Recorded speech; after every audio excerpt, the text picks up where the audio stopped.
ছায়ায় বাঁধা দিনের আলো, চোখের সামনে খেলা করে সাদা কালো, আধার আর ছায়ায় ঘেরা দিনের আলো, হাসির আড়ালে লুকায় কান্না, ভালোবাসা নাকি প্রতারণা, সাদা কালো গল্প বলে। ওর মা মারা যাওয়ার পর শুধু ওর দিকে তাকিয়ে আমি দ্বিতীয় বিয়ের কথা ভাবিনি। সেই ছেলেকে আমি মায়ের আদর, বাবার ভালোবাসা দিয়ে বড় করেছি। মা, ভালো রেজাল্টের সাথে ভালো বিয়ের সম্পর্ক কোথায়? আর এই বইয়েরই বা কি সম্পর্ক?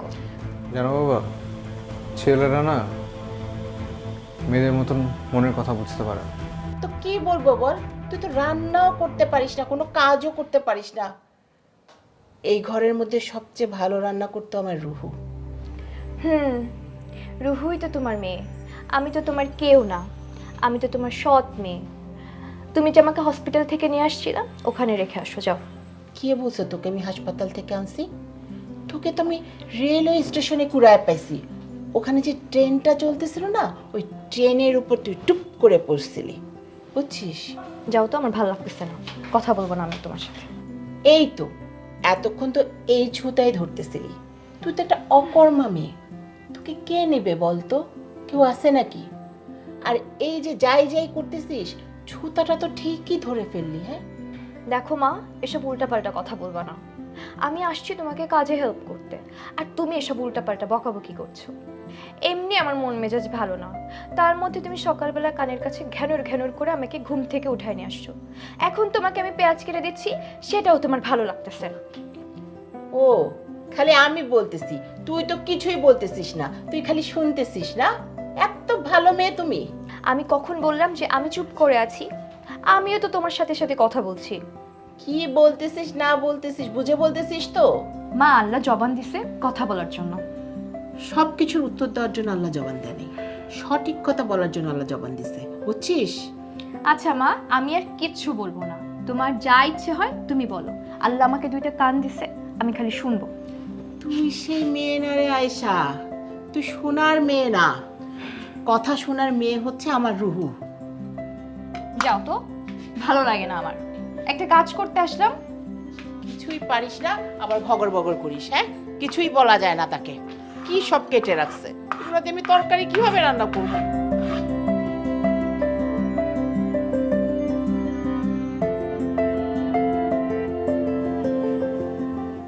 শান, কি মামা?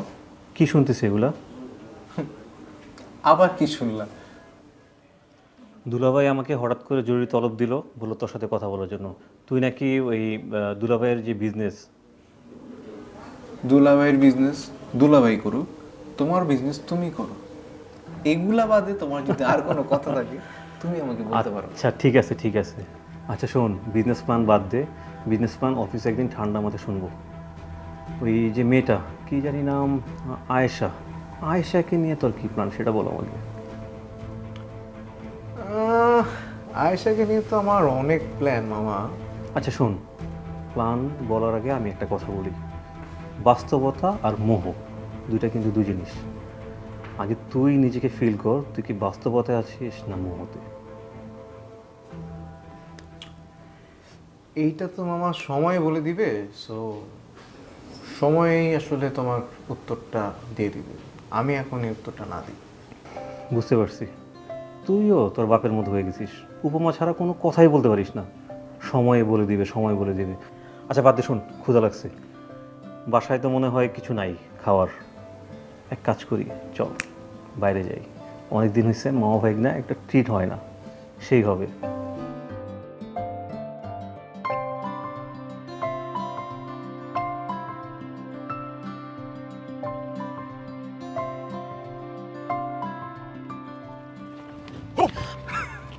মাই গড, ঈশান, সিরিয়াসলি? ভয় পেয়েছো? কোর্স অনেক ভয় পাইছি পাগল। কোথায় যাচ্ছ? এই তো একটু অফিস যাচ্ছি, কাজ আছে একটু। আজকে একটা এনজিও অফিসেও যেতে হবে। ওকে, হ্যাঁ আমি জানি আসলে তোমাকে অনেক দৌড়াদৌড়ির মধ্যে থাকতে হয়। ভালো, মানে কাজে ব্যস্ত থাকা ভালো। আরে শোনো, মানুষের আমাদের মতো লাইফটা মানুষরা তো দৌড়াদৌড়িতে ব্যস্ত থাকবে, স্পেশালি যারা আমার মতো এনজিও মানে সোশ্যাল ওয়ার্কের সাথে জড়িত, তাই না? ওকে, তবে একটা বিষয় কি জানো, মানুষের লাইফটা অনেকটা ঘোরার মতো। What? মানুষের লাইফ ঘোরার মতো? ওকে, এই হাসিটা দেখার জন্যই বলছি, অ্যাকচুয়ালি মানুষের লাইফটা ঘোরার মতো না। ওকে, গুড জোক। আচ্ছা তুমি এখানে? আমি তুমি আমি এই তো একটু হাঁটতে বের হয়েছি। আর ধরো তুমি তো জানো যে আমার প্রকৃতিকে এক্সপ্লোর করতে ভালো লাগে, ছবি তুলতে ভালো লাগে, পাখি দেখতে ভালো লাগে। ঠিক আছে। এবং আর বলতে হবে না, ঠিক আছে, আমি বুঝতে পেরেছি। By the way Ishaan, I really need to go. আমার আসলেই অফিসে অনেক কাজ, আজকে তাড়াতাড়ি না গেলে আমি তাড়াতাড়ি কাজ শেষ করতে পারবো না। আমি আসি। চলো তোমার সাথে যাই, মানে সিরিয়াসলি? হ্যাঁ তোমাকে অফিস পর্যন্ত এগিয়ে দিয়ে আসি। Great, I don't have any problem. Okay, আজকে তোমার কটা পর্যন্ত অফিস, মানে তোমার কাজ বাজ কখন শেষ হবে, কয়টা বাজে? 8টা 9টা ম্যাক্স। Okay, that's cool. তাহলে আমি তোমার জন্য ওয়েট করি, কি বলো? Are you crazy? আমার আসলেই লেট হবে, 8টা 9টা বাজবে। তুমি 8টা 9টা পর্যন্ত আমার অফিসের বাইরে দাঁড়ায় থাকবা?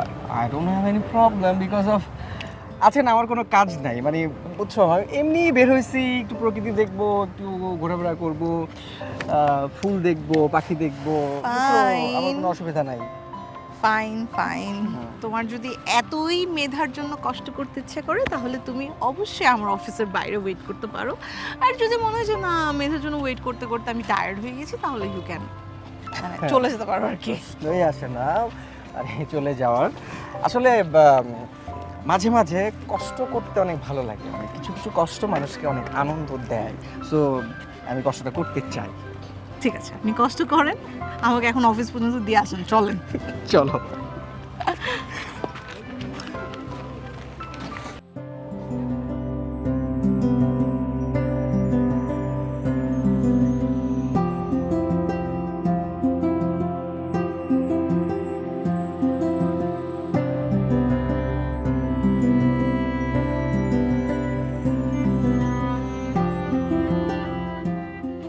কিরে, কি করছিস?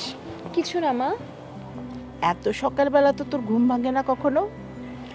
আজকে কেন জানি আমার ঘুমটা ভেঙে গেছে। তাই না? মা দেখো আজকের আকাশটা কি সুন্দর না? এই সময় আকাশ খুব সুন্দর থাকে, একদম নির্মল থাকে সব সময়। চা খাবি? না মা, একটু পরে। তুমি যাও, আমি আসছি। কেন, ভালো লাগছে না? ভালো লাগছে মা, কিন্তু এখন আমার খেতে ইচ্ছা করছে না, আমার একটু একা থাকতে ইচ্ছা করছে। আচ্ছা ঠিক আছে।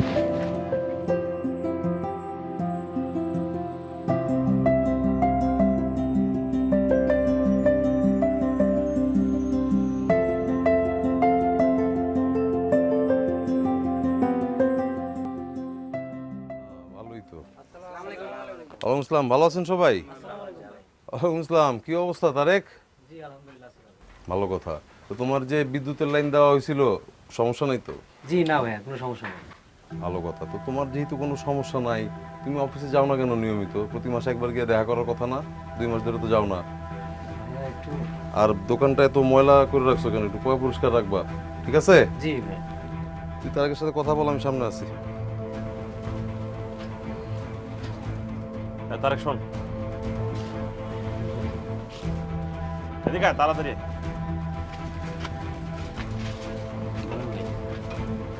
কমিশনার সাহেব, তোর যে কতগুলো টাকা ব্যবসা লেগে দিল, এই টাকা নিয়মিত পরিশোধ করতেছিস না কেন? কি সমস্যা কি তোরা? তোর সাফ কথা কয়ে দিতেছি, এই মাসে যদি 10 তারিখের জায়গায় 11 তারিখ টাকা দিতে যায়, তাহলে কিন্তু তোর ডাবল টাকা দিতে হইব। কথাটা ভালো করে মাথায় রাখিস। নিঘাত কমিশনার ভালো মানুষ, এর লেগে তোরে এই স্যাক্রিফাইস গুলো করতেছে। জি ভাই, সময় মতো টাকা দিয়ে আসবো না ভাই। মাথায় রাখিস।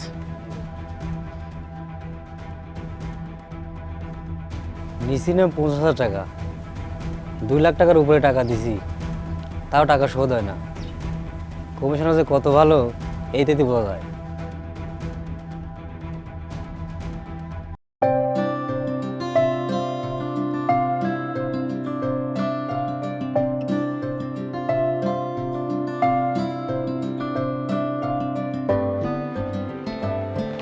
কি রে, তুই এখনো এখানে দাঁড়িয়ে আছিস? মা,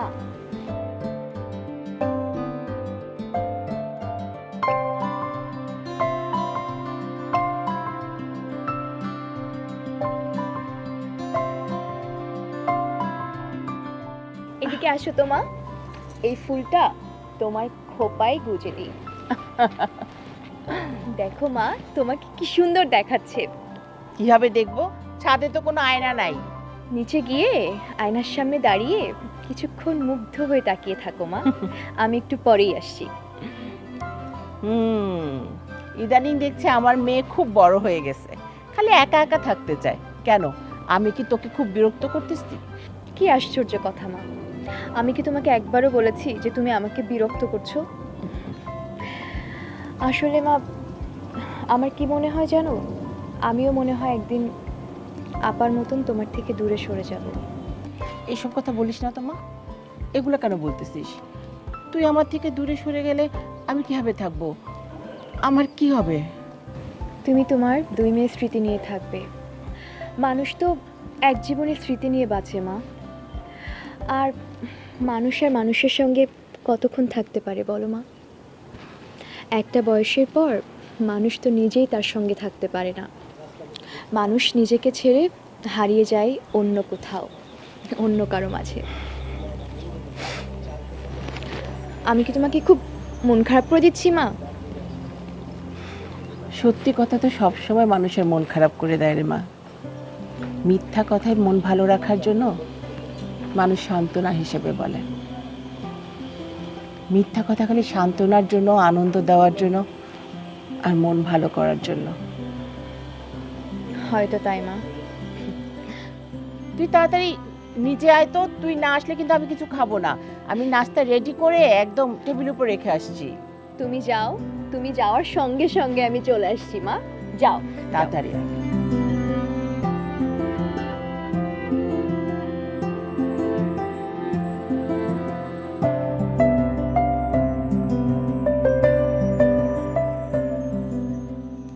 আরে মা, এসো এসো এসো, বসো। কেমন আছেন আপনি আঙ্কেল? আছি, ভালো আছি। তুমি কেমন আছো? জি ভালো। দেখো, 2 দিন হয় তুমি আমার বাসায় এসছো, অথচ তুমি কেমন আছো সেটা বলার মতো সময় আমার নেই। হ্যাঁ, আসলে তোমার বাবার সাথে আমার কথা হয়েছে, সে আমাকে সব কিছুই বলেছে। আচ্ছা, তুমি কোন সাবজেক্ট নিয়ে পড়তে চাচ্ছ? আঙ্কেল, আমি ল নিয়ে পড়াশোনা করতে চাচ্ছি। বাহ বাহ বাহ, বেশ ভালো, খুব ভালো সাবজেক্ট। তুমি যদি মন দিয়ে পড়াশোনা করতে পারো, এর ফিউচার আছে। আঙ্কেল, আমি ইউনিভার্সিটিতে ভর্তি হওয়ার পর হলে উঠে যাব। না, ঠিক আছে, হলে উঠতে চাইলে উঠতে পারো, কিন্তু আমার বাসাতে কোনো সমস্যা নেই। তুমি চাইলে আমার বাসা থেকে পড়াশোনা করতে পারো। জি আঙ্কেল, আমি জানি আমি এখানে থেকে পড়াশোনা করতে পারবো। আমার আসলে অনেক ইচ্ছা যে আমি হলে বা হোস্টেলে থেকে পড়াশোনা করব। আচ্ছা আচ্ছা, বেশ, তুমি যেটা চাও তাই হবে। আঙ্কেল, আমি আপনাকে চা করে দেই, চা খাবেন আপনি? চা? হ্যাঁ, না, আজকে আমাকে বাড়ি যেতে হবে তো, অন্য সময় খাবো। ঠিক আছে, তুমি তো আছোই। আঙ্কেল, একটা ছোট্ট প্রশ্ন করি। হ্যাঁ, অবশ্যই, বলো। এই শহরটাতে এত মানুষ কেন? সব সব জায়গায় অনেক মানুষ, কেমন যেন গিঞ্জি। বারান্দায় গেলাম, দেখি চারপাশে শুধু বিল্ডিং আর বিল্ডিং, আসলে রাস্তায় ট্রাফিক। মানে অনেক অনেক লোকজন, এই তো। আসলে ব্যাপারটা হচ্ছে কি, ঢাকা শহরের আলাদা একটা গন্ধ আছে, আর সেই গন্ধটা যার নাকে একবার যায় সে আর এই শহর ছাড়তে চায় না। তুমি থাকো কয়দিন, তোমার নাকেও যদি এই গন্ধ ঢুকে, তুমিও যেতে চাইবে না। তারপর আঙ্কেল যাই বলেন, আমাদের গ্রাম অনেক সুন্দর। তা তো অবশ্যই। শোনো, আমার ছেলে শানের সাথে তো তোমার পরিচয় করে দেয়নি এখনো। না, শান আসুক, ও আসলে তোমাকে নিয়ে সারা ঢাকা শহর ঘুরে বেড়াবে। ঢাকা শহরে বাংলার পুরনো ঐতিহ্য আছে, যেমন ধরো ঢাকা লালবাগ কেল্লা, আহসান মঞ্জিল, ছোট কাটারা, বড় কাটারা, এই ধরনের অনেক নিদর্শন আছে আমাদের। তোমাকে নিয়ে সাথে করে ঘুরে বেড়াবে, ঠিক আছে? তোমার ভালো লাগবে। তাহলে আমি একটু যাই, হ্যাঁ? ঠিক আছে। ওকে।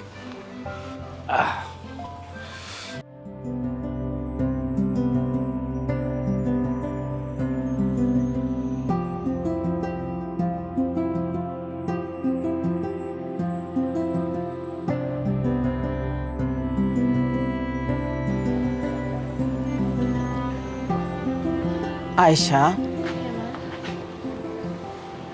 কি হয়েছে বলতো? আচ্ছা, তুই যদি এরকম মন খারাপ করে থাকিস আমার কি ভাল লাগে? ঘরের মধ্যে আমরা মাত্র 2টা মানুষ থাকি, এর মধ্যে যদি তুই এত চুপচাপ হয়ে থাকিস তাহলে তো আমার ভালো লাগে না। আমি কথা বলবো কার সাথে বলতো? মা, আপা কবে আসবে? আপার পড়া কবে শেষ হবে মা? আমার আপার কথা খুব মনে পড়ছে। মন খারাপ করিস না মা, রু চলে আসবে, খুব তাড়াতাড়ি আসবে। মা, হুম। মানুষ কি বয়স বাড়ার সাথে সাথে এভাবে একা হয়ে যায়? সব সম্পর্ক ছিন্ন হয়ে যায় মা। আচ্ছা মা, তাহলে কেন মানুষের বয়স বাড়ে বলো তো? মানুষ কি ছোট থাকতে পারে না? মানুষ ছোট থাকলে কি এমন ক্ষতি হয় মা? এটাই তো জীবন রে মা, এটাই জীবনের আনন্দ। মানুষ মানুষকে হারায় আবার খুঁজে পায়, মানুষ বড় হয়, একা হয়, এভাবেই জীবন কাটে রে মা। মা, হুম। তুমি আমাকে তোমার থেকে কখনো দূরে সরিয়ে দিও না। কখনো দিব না। সত্যি দিবা না তো? একদম সত্যি। এবার চল, ভিতরে চল। না মা, আর একটু থাকি না। ঠিক আছে। মা, মা, আমার এমন লাগছে কেন? কেমন লাগছে? কি হয়েছে মা? মা, আমার বুকের ভেতরটা কেমন জানি মোচড় দিয়ে উঠছে। আপার সাথে করা প্রত্যেকটা খুনসুটিগুলো আমার চোখের সামনে ঝাপসা হয়ে ভাসছে। আমার কোথায় খুব কষ্ট হচ্ছে মা, আমার ভেতরে ভীষণ কষ্ট হচ্ছে মা। হোক, হতে দে। এটাই তো তোর আপার প্রতি তোর টান, ভালোবাসা, মায়া। হতে দে মা। আচ্ছা মা, হুম। আপাও কি আমার কথা ভাবছে? আপারও কি একইভাবে আমার কথা মনে পড়ছে মা? ভাবছে মা। তোর আপাও তোর জন্য অনেক কান্নাকাটি করতেছে, তোর আপাও তো তোকে অনেক ভালোবাসে। মায়া এমন কেন মা? আচ্ছা মা, মায়া কি কেন এত কষ্টের, কেন এত যন্ত্রণার? মায়া কি আনন্দের হতে পারে না মা? না, পারে না। মায়া কখনোই আনন্দের হতে পারে না। মায়া যদি আনন্দের হয় সেটা তো আর মায়া থাকে না, সেটা হয়ে যায় অন্য কিছু, ঘোর। মায়া বরাবরই বেদনার, কষ্টের। জানো মা, আমি যদি কখনো বিয়ে করি তবু আমি তোমাকে ছেড়ে যাব না।